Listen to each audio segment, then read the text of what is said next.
Assalamualaikum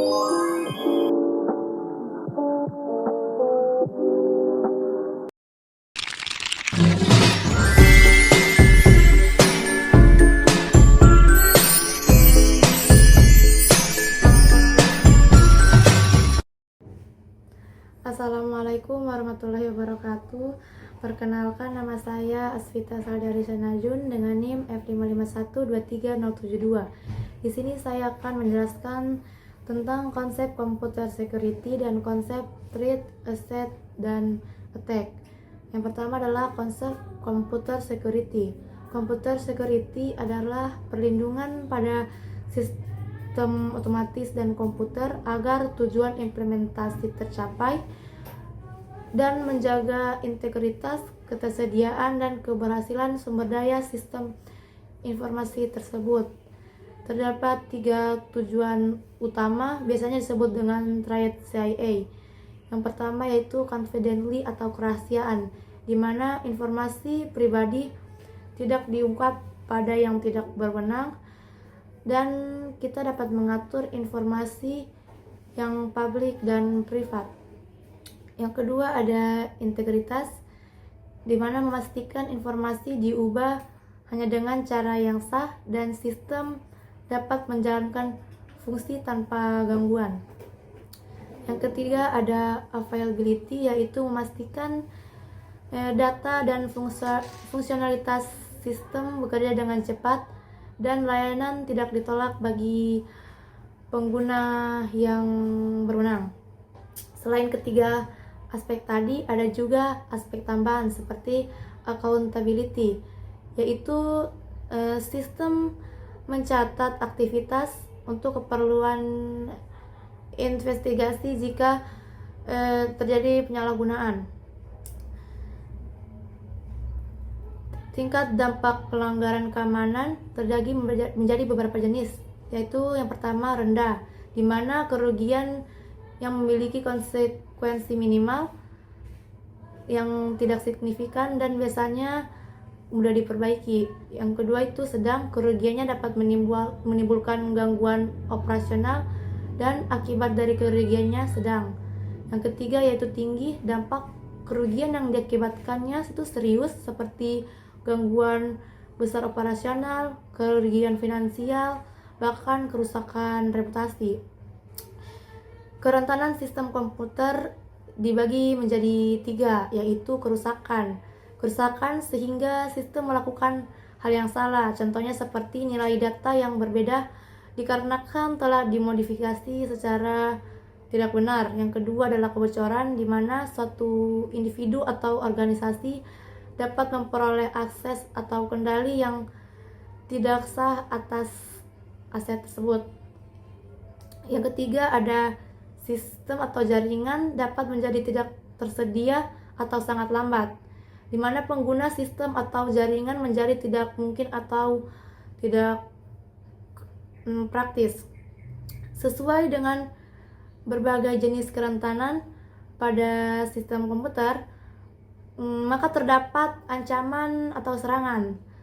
Serangan dibagi menjadi 2 jenis, yaitu serangan aktif, yaitu upaya untuk mengubah sumber daya sistem. Contohnya seperti penyerang mengirimkan pesan yang palsu yang tampak sah untuk mengelabui penggunanya agar dia dapat memberikan informasi pribadi mereka. Yang kedua adalah serangan pasif, yaitu upaya untuk memanfaatkan informasi dan sistem yang tidak mempengaruhi sumber daya sistem. Contohnya seperti penyerang memonitor komunikasi jaringan untuk mencuri data. Selain itu, serangan juga dibedakan menjadi 2 jenis, yaitu serangan internal, di mana orang yang diberi wewenang atau akses pada sumber daya sistem tapi menggunakannya dengan cara yang tidak sesuai dengan yang diberikan oleh wewenang. Yang kedua adalah serangan eksternal, di mana penyerang yang dilakukan oleh pengguna sistem yang tidak sah atau tidak memiliki wewenang. Selanjutnya kita akan membahas tentang konsep threat, asset, dan attack. Trip sendiri merupakan peristiwa atau kondisi yang berpotensi menyebabkan kerugian. Aset sendiri merupakan sesuatu yang bernilai, baik berupa nilai finansial, nilai integritas, atau nilai lainnya. Aset dari sistem komputer saat dikategorikan sebagai perangkat keras, perangkat lunak, data dan jalur komunikasi dan jaringan. Kategori aset terbagi menjadi beberapa bagian. Yang pertama ada perangkat keras atau hardware, yaitu sistem komputer dan komponen fisik lainnya yang rentan terhadap pencurian, perubahan fisik, atau kegagalan perangkat. Contohnya seperti DFD yang tidak transkripsi itu dicuri. Yang kedua ada perangkat lunak atau software, termaksud sistem operasi dan aplikasi yang bisa menjadi target modifikasi atau serangan yang dapat merusak integritas dan ketersediaannya, seperti salinan software yang tidak sah atau ilegal. Yang ketiga ada data, yaitu data yang disimpan dan diproses adalah aset penting yang memerlukan perlindungan kerahasiaan, integritas, dan ketersediaannya. Contohnya, suatu data dihapus sehingga akses kepada pengguna ditolak. Yang keempat ada komunikasi dan jaringan, yaitu jalur komunikasi yang menghubungkan perangkat juga rentan terhadap penyadapan atau gangguan. Contohnya seperti pesan dimodifikasi atau ditunda oleh pihak yang tidak bertanggung jawab. Integritas data menjadi perhatian utama di sebagian besar instalasi. Modifikasi jalur dan jaringan komunikasi dapat diklasifikasikan sebagai serangan pasif dan serangan aktif. Serangan pasif berupaya mempelajari atau memanfaatkan informasi dari sistem, tetapi tidak memengaruhi sumber daya sistem. Serangan aktif berupaya mengubah sumber daya sistem atau mempengaruhi operasinya. Serangan pasif sangat sulit dideteksi karena tidak melibatkan perubahan data apapun. Biasanya lalu lintas pesan dikirim dan diterima dengan cara yang tampak normal. Dan baik pengirim maupun penerima tidak menyadari bahwa pihak ketiga telah membaca pesan atau mengamati pola lalu lintas.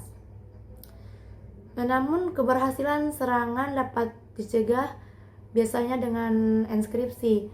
Sedangkan serangan aktif melibatkan beberapa modifikasi aliran data atau pembuatan aliran palsu dan dapat dibagi menjadi 4 kategori, yaitu pemutaran ulang, penyamaran, modifikasi pesan, dan penolakan layanan. Serangan aktif memiliki karakteristik yang bertolak belakang dengan serangan pasif. Meskipun serangan pasif sulit dideteksi, tetapi terdapat langkah-langkah yang dapat kita lakukan untuk mencegah keberhasilannya. Selanjutnya ada attack. Attack atau yang biasa disebut dengan serangan, yaitu tindakan atau upaya yang dilakukan untuk memanfaatkan kelemahan atau vulnerability pada sistem untuk tujuan tertentu. Contohnya mencuri data dan mengganggu sistem dan lain sebagainya.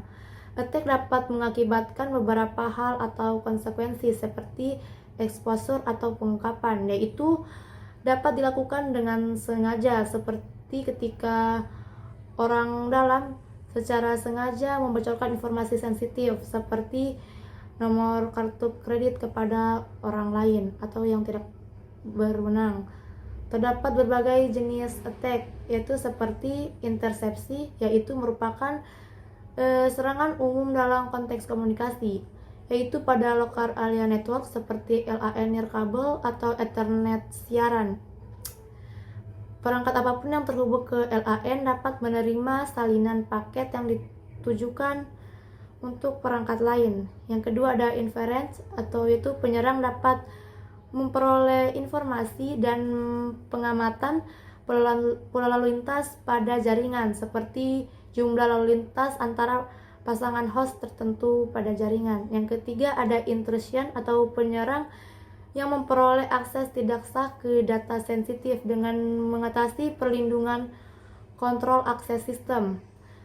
Konsekuensi kedua adalah penipuan yang merupakan ancaman terhadap integritas sistem atau data. Hal ini mengakibatkan konsekuensi ancaman seperti penyamaran. Yang pertama yaitu upaya oleh pengguna yang tidak sah untuk memperoleh akses ke suatu sistem, yaitu dengan cara menyamar sebagai pengguna yang sah. Hal ini yang dapat terjadi jika pengguna yang tidak sah tersebut telah mengetahui ID masuk dan kata sandi pengguna tersebut. Yang kedua adalah pemalsuan, yaitu pengubahan atau memasukkan data palsu ke dalam berkas atau basis data. Contohnya itu siswa mengubah nilainya di database sekolah. Yang ketiga ada penolakan, yaitu contohnya pengguna menyangkal pengiriman atau menerima dana memiliki data. Konsekuensi ketiga adalah gangguan, yaitu ancaman pada ketersediaan atau integritas sistem. Hal ini dapat mengakibatkan beberapa konsekuensi, yaitu seperti ketidakmampuan sistem, yaitu serangan terhadap ketersediaan sistem. Hal ini dapat terjadi sebagai akibat dari kerusakan fisik atau kerusakan pada perangkat keras sistem. Contohnya seperti virus yang dapat beroperasi sedemikian rupa sehingga menonaktifkan sistem atau beberapa layanannya. Yang kedua ada korupsi, di mana serangan pada integritas sistem.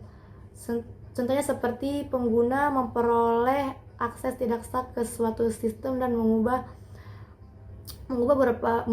beberapa fungsinya. Yang ketiga adalah hambatan, yaitu salah satu cara untuk menghalangi operasi sistem dengan mengganggu komunikasi dengan menonaktifkan jalur komunikasi atau mengubah informasi kontrol komunikasinya. Konsekuensi yang terakhir adalah perebutan kekuasaan yang merupakan ancaman integritas sistem. Dan konsekuensi ini menimbulkan beberapa konsekuensi lain, seperti yaitu penyalahgunaan atau manipulasi, yaitu mencakup pencurian layanan. Contohnya serangan penolakan layanan terdistribusi saat perangkat lunak berbahaya diinstal pada sejumlah host untuk digunakan sebagai platform guna meluncurkan lalu lintas di host target. Dalam kasus ini, perangkat lunak berbahaya menggunakan sumber daya prosesor dan sistem operasi secara tidak sah. Yang kedua yaitu penyalahgunaan yang terjadi melalui logika jahat atau peretas yang memperoleh akses tidak sah ke suatu sistem. Dalam kedua kasus tersebut, fungsi keamanan dapat dinonaktifkan atau digagalkan. Sekian penjelasan dari saya. Kurang dan lebihnya mohon dimaafkan. Wabillahi taufiq wal hidayah. Wassalamualaikum warahmatullahi wabarakatuh. Baik, Assalamualaikum warahmatullahi wabarakatuh. Perkenalkan, nama saya Sri Aswanti dengan NIM F55123075. Di sini saya akan menjelaskan tentang persyaratan fungsional komputer security, strategi keamanan sistem komputer. Yang dimana persyaratan fungsional komputer security itu tindakan pencegahan yang dapat digunakan untuk mengurangi kerentanan dan menangani ancaman terhadap aset sistem. Setiap area fungsional dapat melibatkan tindakan teknis keamanan komputer dan tindakan manajemen. Area fungsional yang terutama memerlukan tindakan teknis keamanan meliputi kontrol akses, identifikasi dan autentis, perlindungan sistem dan komunikasi, serta integritas sistem dan informasi. Area fungsional yang terutama melibatkan kontrol dan prosedur manajemen meliputi kesadaran dan pelatihan. Contohnya itu sertifikasi, akreditas, dan penilaian keamanan fisik dan lingkungan. Keamanan personal. Keamanan personal, penilaian risiko serta ekosistem dan layanan. Area fungsional yang tumpang tindih dengan tindakan teknis keamanan, komputer dan kontrol. Manajemen meliputi manajemen konfigurasi, respon, insiden, dan perlindungan media. Dan ada juga beberapa persyaratan keamanan yang dapat saya sebutkan di atas, seperti kontrol akses, batasi akses sistem informasi kepada pengguna yang berwenang, proses yang bertindak atas nama pengguna yang berwenang atau perangkat termasuk sistem informasi lainnya, dan jenis transaksi dan fungsi yang boleh dilakukan oleh pengguna yang berwenang, identifikasi dan autentikasi, identifikasi pengguna sistem informasi, proses yang bertindak atas nama pengguna atau perangkat, dan autentikasi atau verifikasi identitas pengguna proses atau perangkat tersebut sebagai persyaratan untuk mengizinkan akses ke sistem informasi organisasi. Perlindungan fisik dan lingkungan. Batasi akses fisik ke sistem informasi, peralatan dan lingkungan operasi yang masing-masing kepada individu yang berwenang. Melindungi pabrik fisik yang infrastruktur pendukung untuk sistem informasi. Menyediakan utilitas pendukung untuk informasi. Ada juga beberapa prinsip dasar desain keamanan ponsel, memastikan bahwa individu yang menduduki posisi tanggung jawab dalam organisasi, termasuk penyediaan layanan pihak ketiga, dan dipercaya untuk memenuhi kriteria keamanan yang ditetapkan untuk posisi tersebut. Memastikan bahwa informasi organisasi dan sistem informasi melindungi selama dan setelah tindakan ponsel, seperti pemutusan hubungan kerja dan transfer. Sanksi formal bagi personel yang gagal memenuhi kebijakan dan prosedur keamanan organisasi. Penilaian risiko secara berkala, menilai risiko terhadap operasi organisasi, termasuk misi, fungsi, citra, atau reputasi, aset organisasi dan individu yang ditimbulkan akibat pengoperasian sistem informasi organisasi dan pemrosesannya, penyimpanan yang transmisi informasi organisasi terkait akuisisi sistem dan layanan.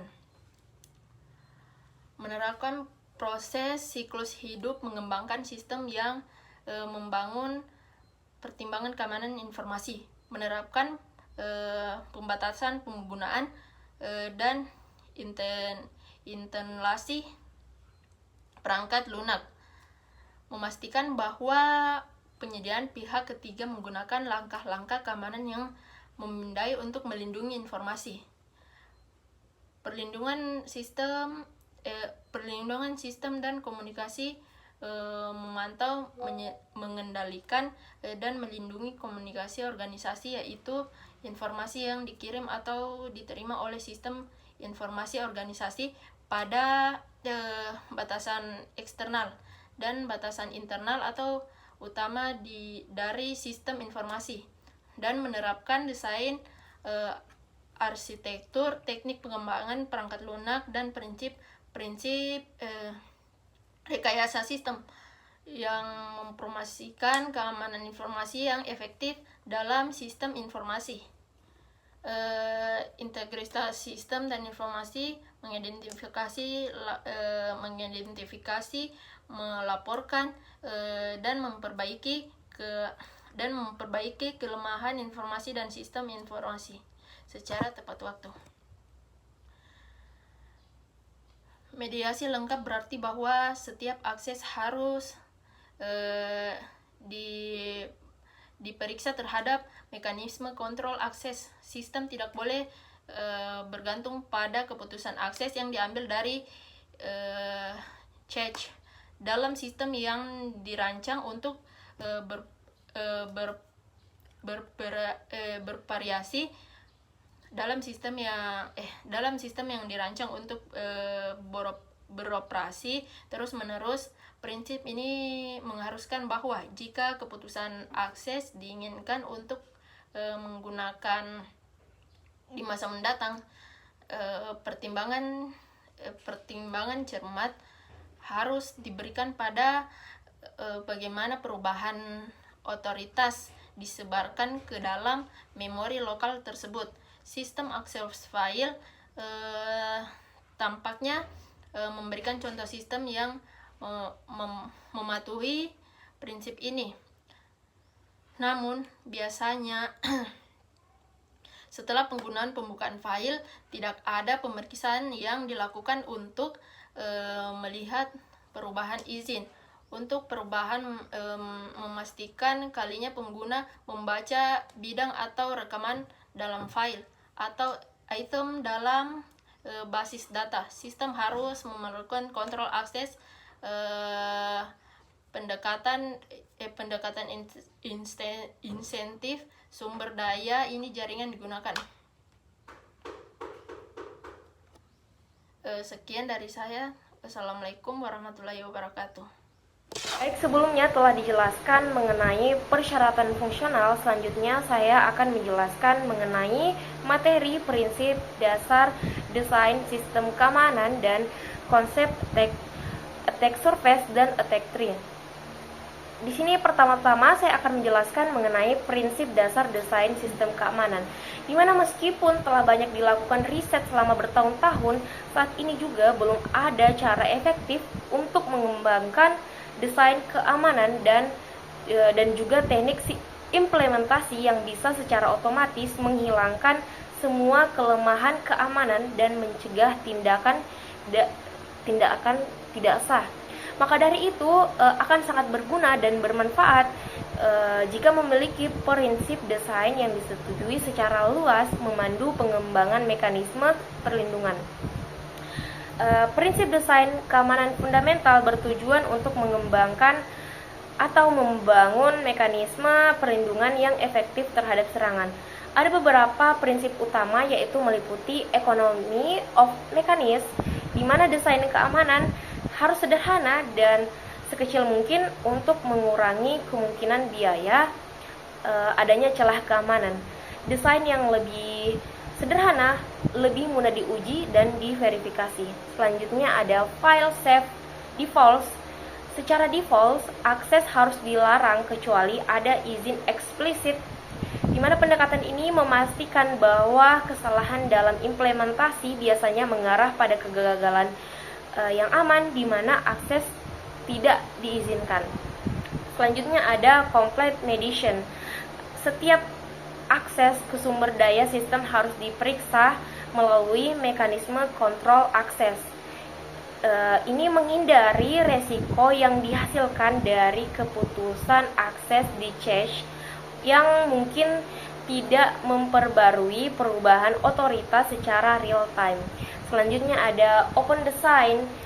Desain mekanisme keamanan harus terbuka untuk evaluasi publik, sementara kunci enskripsi harus tetap dirahasiakan. Transparansi ini memungkinkan banyak ahli memeriksa keamanan sistem secara lebih mendalam. Selanjutnya ada separation of privilege, di mana untuk mengakses sumber daya yang dilindungi diperlukan beberapa atribut izin seperti autentikasi multifaktor. Selanjutnya yaitu less privilege. Setiap pengguna harus atau proses beroperasi dan hak istimewa minimum yang diperlukan untuk menyelesaikan tugasnya. Misalnya, hanya izin tertentu yang diberikan sesuai kebutuhan. Less common mekanisme meminimalkan fungsi bersama antar pengguna atau proses untuk mengurangi jalur komunikasi yang tidak disengaja. Selanjutnya yang terakhir yaitu psychological acceptability. Mekanisme keamanan harus mudah dipahami dan digunakan agar penggunaannya tidak menjadi penghalang bagi tugas yang sah. Selanjutnya yaitu konsep attack surface dan attack tree. Nah, attack surface itu mengacu pada semua kerentanan dalam sistem yang dapat diakses atau dieksploitasi. Beberapa contohnya termasuk port yang terbuka pada server web yang menghadap keluar, layanan di dalam firewall, kode yang memproses data masuk, serta karyawan yang rentan terhadap serangan rekayasa sosial. Analisis attack surface membantu mengidentifikasi di mana mekanisme keamanan harus diterapkan, serta cara memperkecil permukaan serangan untuk menyulitkan penyerangan. Selanjutnya yaitu attack tree. Nah, attack tree ini adalah representasi hierarkis yang digunakan untuk menggambarkan berbagai cara yang mungkin dilakukan untuk mengeksploitasi kerentanan sistem. Struktur ini memungkinkan keamanan dianalisis secara sistematis. Setiap cabang dari tree menggambarkan subtujuan yang perlu dicapai untuk mencapai serangan utama, dan dapat juga digunakan untuk membandingkan alternatif serangan berdasarkan tingkat kesulitan atau biaya.